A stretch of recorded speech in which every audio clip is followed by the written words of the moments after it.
कहानी की स्टार्टिंग में हमें एक एलाइसा नाम की लड़की को दिखाया जाता है जो कि यूएस की सीक्रेट लेबोरेटरी में काम करती है। वो अपनी ड्यूटी पर जाने के लिए रेडी होने लगती है, लेकिन तभी हम उसकी गर्दन पर कुछ निशानों को देखते हैं।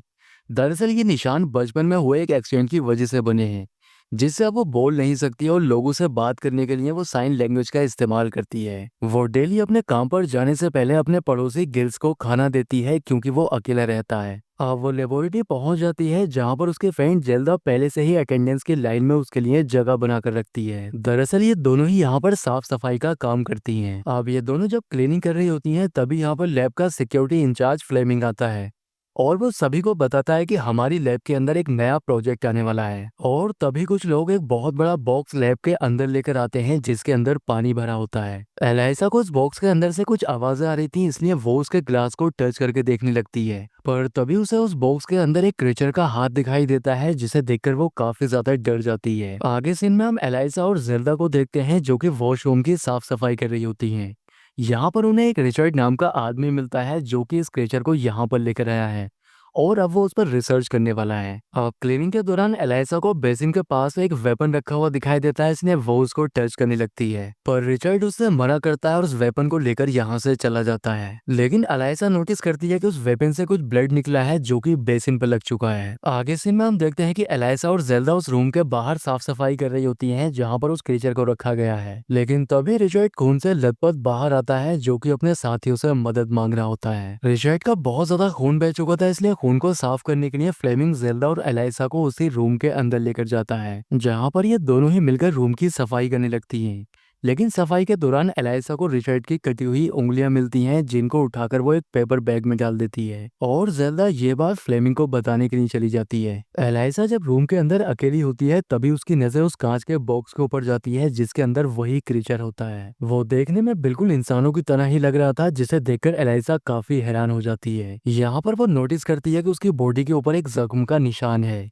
ये देखकर वो समझ जाती है कि ये काम रिचर्ड ने ही किया है। अब एलाइसा घर आकर ये बात अपने पड़ोसी गिल्स को बताने लगती है, लेकिन वो उसकी बातों पर यकीन नहीं करता है कि आखिर कोई क्रीचर इंसानों की तरह कैसे हो सकता है। अगले दिन एलाइसा सभी से छुपकर उस क्रीचर के पास पहुंच जाती है, लेकिन वो क्रीचर पूल के अंदर छुपा होता है। पर एलाइसा उसके खाने के लिए जो एग लेकर गई थी वो एक स्पून से उस पर मारकर एक साउंड निकालने लगती है जिसे सुनकर वो क्रीचर बाहर आ जाता है। एलाइसा उस एग को उस क्रीचर को देने लगती है, लेकिन वो क्रीचर कुछ आवाजें निकालने लगता है और उसे डरा देता है। लेकिन एलाइसा उस एग को पूल के पास रखकर उसे अपनी साइन लैंग्वेज में समझाने लगती है कि ये एग तुम्हारे लिए है, इसलिए तुम्हें इस एग को खा लेना चाहिए। तब वो क्रीचर उस एग को लेकर पानी में चला जाता है और एलाइसा बाहर आ जाती है।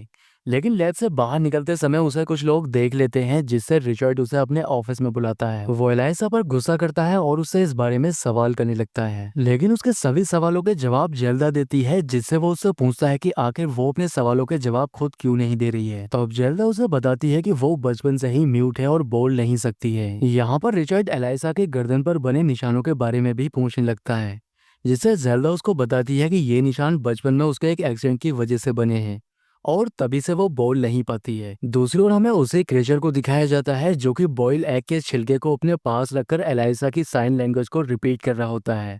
ये देखकर हमें पता चलता है कि वो उसको पसंद करने लगा है। अगले दिन एलाइसा फिर से उससे मिलने के लिए आती है और इस बार वो अपने साथ एक म्यूजिक इंस्ट्रूमेंट भी लेकर आई होती है। वो इस बार भी एक बॉयल एग को पूल के पास रख देती है और म्यूजिक ऑन कर देती है, जिसे सुनकर वो क्रेचर अपना हाथ पानी से बाहर निकालता है और उस एग को उठाकर ले जाता है। लेकिन एलाइसा जब म्यूजिक बंद कर देती है तब वो क्रेचर बाहर आता है और उससे म्यूजिक ऑन करने के लिए कहता है, इसलिए एलाइसा म्यूजिक ऑन कर देती है और ये दोनों ही साइन लैंग्वेज में एक दूसरे से बात करने लगते हैं। अगले दिन एलाइसा उस क्रेचर की लैब की सफाई कर रही होती है और सफाई करते समय वो उस क्रेचर से साइन लैंग्वेज में बात करने लगती है, लेकिन इनको बात करते हुआ एक डॉक्टर देख लेता है जिसका नाम होस्ट टेटलर है। दरअसल वो काम तो यूएस गवर्नमेंट के लिए करता है, लेकिन असल में वो एक रशियन जासूस है। अगले दिन एलाइसा फिर से उस क्रेचर से मिलने के लिए आती है, लेकिन वो इस बार भी पानी में होता है।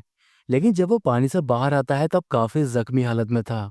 ये देखकर एलाइसा बहुत परेशान हो जाती है। अब तभी उसे किसी के अंदर आने की आहट होती है, इसलिए वो लैब के अंदर ही छुप जाती है। यहाँ पर वो देखती है कि रिचर्ड अंदर आता है और उस क्रीचर को बुरी तरह से टॉर्चर करने लगता है। अब थोड़ी देर के बाद यहाँ पर जनरल हॉल्ट भी आ जाता है और वो रिचर्ड से उस क्रीचर की हिस्ट्री के बारे में पूछने लगता है। तब वो उसको बताता है कि ये क्रीचर हमें अमेजन के जंगलों से मिला है, जहाँ पर रहने वाले लोग इनको अपना भगवान मानते हैं और इनकी प्रेयर की जाती है। यहाँ पर होस्ट एडलर एलाइसा को छुपा हुआ देख लेता है, लेकिन वो इस बात को किसी को भी नहीं बताता है। अब जाने से पहले जनरल हॉइट रिचर्ड से कहता है कि तुम्हें अपनी रिसर्च को इस क्रीचर के ऊपर जल्द ही कंप्लीट करना होगा, क्योंकि रशिया भी इस प्रोजेक्ट पर काम कर रहा है और मैं नहीं चाहता कि रशिया यूएस से पहले अपनी इस रिसर्च को कंप्लीट करे। एलाइसा ये सब सुनकर काफी ज्यादा परेशान हो जाती है, इसलिए वो अपने पड़ोसी गिल्स के पास जाकर उससे मदद मांगती है, जिससे वो इस क्रीचर को इस लैब से बाहर निकाल सके। लेकिन वो उसकी मदद करने से मना कर देता है, क्योंकि उस क्रीचर को लैब से बाहर निकालना कोई आसान काम नहीं है। पर एलाइसा जब उदास हो जाती है तब वो उसकी मदद करने के लिए तैयार हो जाता है, क्योंकि वो एलाइसा को भी उदास नहीं देख सकता है। दूसरी ओर हमें होस्ट एडलर को दिखाया जाता है, जो कि अपने रशियन बॉस के साथ होता है।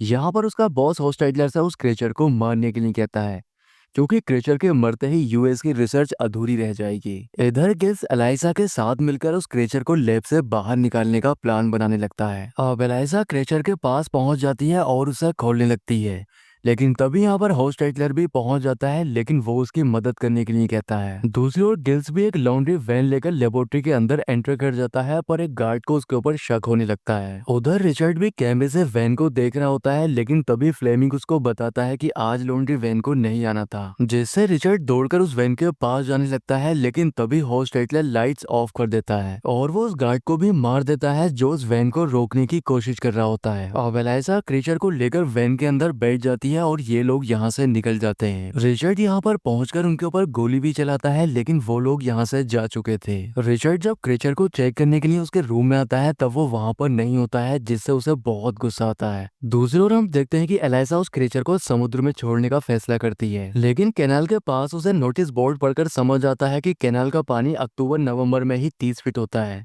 जिससे तभी कैनाल के गेट समुद्र की ओर खोले जाते हैं। इसलिए अब उसे उस डेट तक वेट करना होगा, जिससे वो उस डेट को नोट कर लेती है। अगले दिन एलाइसा जब अपनी ड्यूटी पर जाती है तब सभी वर्कर्स की अटेंडेंस की टाइमिंग चेक की जाती है, जिससे उनकी इन्वेस्टिगेशन की जा सके। लेकिन जेल्दा ने एलाइसा की अटेंडेंस भी छुपकर लगा दी होती है, जिससे उसके ऊपर शक नहीं जाता है। दूसरी ओर हमें गिल्स को दिखाया जाता है, जो कि सो रहा होता है, लेकिन तभी वो क्रीचर बाथरूम से बाहर आ जाता है और गिल्स की कैट को मारकर खाने लगता है। लेकिन गिल्स की जब आंख खुलती है और जब वो उसके ऊपर गुस्सा करता है तब वो क्रीचर काफी ज्यादा डर जाता है और डर कर भागने लगता है, लेकिन भागते समय उसके नाखून गिल्स के लग जाते हैं, जिससे वो जख्मी हो जाता है। दूसरी ओर डॉक्टर होस्ट एटलर एलाइसा से कहता है कि तुम्हें उस क्रीचर को जल्द ही रिलीज करना होगा, क्योंकि उसको ज्यादा समय तक पानी से बाहर नहीं रखा जा सकता है। अब एलाइसा जब घर आती है तब गिल्स उसको बताता है कि वो क्रीचर यहाँ से भाग गया है, लेकिन उसके हाथों पर गिल्स का जो ब्लड लगा था, एलाइसा उन्हीं को फॉलो करते हुए उस क्रीचर तक पहुंच जाती है और उसको वापस घर लेकर आ जाती है। अब घर आकर क्रीचर गिल से दोस्ती कर लेता है। वो उसके सर पर प्यार से अपना हाथ रखता है और उसके जख्म के ऊपर भी अपना हाथ फेरने लगता है। अगले दिन गिल जब अपने जख्म को चेक करता है तब उसका जख्म पूरी तरह से गायब होता है और उसके सर पर भी बाल आ चुके थे। अब जैसे जैसे समय गुजरता है, एलाइसा और वो क्रीचर दोनों ही एक दूसरे को पसंद करने लगे थे, लेकिन पानी से ज्यादा समय तक बाहर रहने पर क्रीचर की तबीयत बिगड़ने लगती है। इसलिए एक दिन एलाइसा बाथरूम के सभी होल्स बंद करके उसमें पानी भरने लगती है और यहाँ पर ये दोनों एक दूसरे के करीब भी आ जाते हैं। लेकिन बिल्डिंग पुरानी होने की वजह से नीचे के फ्लैट में पानी लीक करने लगता है, जिससे वहां से कंप्लेन आने लगती है। अब गिल्स जैसे ही बाथरूम का दरवाजा खोलता है, वो दोनों ही एक दूसरे के साथ रिलेशन बना रहे होते हैं। इसने गिल्स उन्हें डिस्टर्ब नहीं करता है और बाथरूम का दरवाजा बंद कर देता है। दूसरों जनरल हॉइट रिचर्ड को वार्निंग देता है कि उसे 36 घंटे के अंदर उस क्रीचर को किसी भी हाल में ढूंढ कर लाना होगा। रिचर्ड का शक डॉक्टर होस्ट एटलर पर होता है, इसलिए वो उसको फॉलो करने लगता है। वो देखता है कि होस्ट एटलर का रशियन बॉस उसके गोली मार देता है, क्योंकि वो अभी तक उस क्रीचर को नहीं मार पाया है। लेकिन रिचर्ड गाड़ी से बाहर आकर उसके रशियन बॉस के गोली मार देता है और वो होस्ट एटलर को जख्मी हालत में टॉर्चर करते हुए उससे उस क्रीचर के बारे में पूछने लगता है। तब वो उसको बता देता है कि उस क्रीचर के बारे में एलाइसा और जेल्दा को पता है। अब रिचर्ड जेल्दा के घर जाकर उसके हस्बैंड को टॉर्चर करने लगता है, जिससे वो उसको बता देता है कि वो क्रीचर एलाइसा के पास है। लेकिन रिचर्ड के जाते ही जेल्दा एलाइसा को कॉल करके बता देती है कि रिचर्ड को सब कुछ पता चल चुका है, इसलिए एलाइसा उस क्रीचर को लेकर वहां से निकल जाती है। लेकिन रिचर्ड जब उसके घर पहुंचता है तो वो कैलेंडर पर लिखे नोट को पढ़कर समझ जाता है कि वो कैनाल की तरफ गई है। दूसरी ओर एलाइसा और गिल्स उस क्रीचर को लेकर कैनाल तक पहुंच जाते हैं और एलाइसा उसे आखिरी बार गुड बाय बोलते हुए यहाँ से जाने के लिए कहती है। लेकिन तभी रिचर्ड यहाँ पर आकर गिल्स के ऊपर हमला कर देता है। इसके साथ ही वो एलाइसा और उस क्रीचर के गोली मार देता है, पर तभी गिल्स एक भारी चीज से उसके ऊपर हमला करता है, जिससे रिचर्ड वहीं पर गिर जाता है। अब वो क्रीचर उठ उठकर खड़ा हो जाता है और वो जैसे ही अपने जख्म के ऊपर हाथ फेरता है, उसका जख्म पूरी तरह से ठीक हो जाता है और वो रिचर्ड के पास आकर उसकी गर्दन काट देता है, जिससे उसकी मौत हो जाती है। गोली लगने से एलाइसा की मौत हो चुकी थी, इसलिए वो क्रेचर एलाइसा को भी अपने साथ लेकर पानी में कूद जाता है। पानी के अंदर जाकर वो उसके चारों तरफ चक्कर लगाने लगता है और जैसे ही वो उसके गर्दन पर बने निशानों को टच करता है, एलाइसा जिंदा हो जाती है और उसकी गर्दन पर बने निशानों में अजीब सी हलचल होने लगती है, जिससे उसकी वॉइस भी वापस आ जाती है और इसी सीन के साथ मूवी का एंड हो जाता है।